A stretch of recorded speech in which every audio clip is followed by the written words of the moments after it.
అన్ని మారుమూల పల్లెలు ఎటు నుంచి ఎటు వెళ్లాలన్నా గుంతలమయమైన రోడ్లు. ఆ మారుమూల గ్రామాల్లో ఏవైనా అనారోగ్యం, ప్రకృతి విపత్తుల సమయంలో ఇబ్బందులు తలెత్తే వారి ఆవేదన, అవస్థలు, ఆర్తనాదాలు అరణ్య రోదనే. కిరాయి ఆటోలు, ఇతర వాహనాలు అటువైపు వెళ్లాలంటేనే వాహనదారులు హడలిపోతారు. అలాంటి దుస్థితిలో ఉన్న ఆ రోడ్డుకి ఇప్పుడు మహద్దశ కలిగింది. సుమారు 8.5 కోట్ల నిర్మాణ వ్యయంతో చేపట్టిన ఆ మారుమూల పల్లెల రోడ్డును సూళ్లూరుపేట ఎమ్మెల్యే డాక్టర్ నెలవల విజయశ్రీ గ్రామస్తులకు అంకితం చేశారు.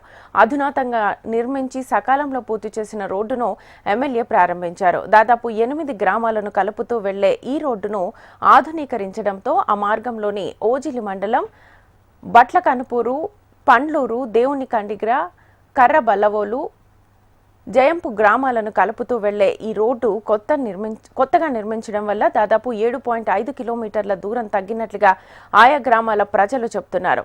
మారుమూల పల్లెల్లో రోడ్ల నిర్మాణాన్ని పూర్తి చేయించి ప్రారంభించిన ఎమ్మెల్యే నెలవల విజయశ్రీకి స్థానిక ప్రజలు అభినందనలు తెలుపుతున్నారు.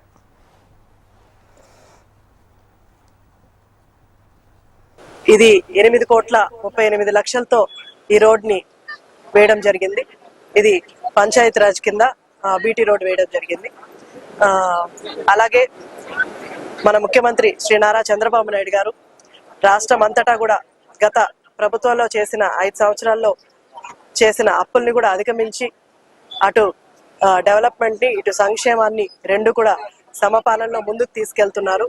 మన ప్రభుత్వం వచ్చి ఇప్పటికి సంవత్సరం రోజులు అయినా కూడా ఆ లోపే మన నియోజకవర్గంలోనే తీసుకుంటే మనము గ్రామీణ ప్రాంతాల్లో అంతా కూడా మనం సీసీ రోడ్లు ఒక్కొక్క మండలానికి 2 కోట్ల లెక్కన ప్రతి 6 మండలానికి కలిపి మనకు 12 కోట్లు శాంక్షన్ చేసుకొని సీసీ రోడ్లు వేసుకోవడం జరిగింది. అలాగే టౌన్ 2 మున్సిపాలిటీలు కలిపి మనకు 4 కోట్ల రూపాయలు శాంక్షన్ అయింది.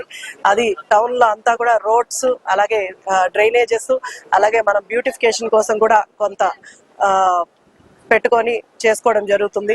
ఇలా సంవత్సరం రోజులతో పాటు మనకు గెలిచిన దగ్గర నుంచి కూడా ఆయన చెప్పిన పెన్షన్లు, అబాతాతలకి పెన్షన్లు కావచ్చు, అలాగే వికలాంగులకు పెన్షన్లు కావచ్చు, క్రమం తప్పకుండా 1వ తారీఖు పెన్షన్లు ప్రతి నెల మేము ప్రజాప్రతినిధులము, అలాగే అధికారులు, సచివాలయం అధికారులు అందరూ కలిపి వెళ్ళి అక్కడికి అందరికీ కూడా పెన్షన్లు మధ్యాహ్నం లోపే ఇవ్వడం కూడా జరుగుతుంది.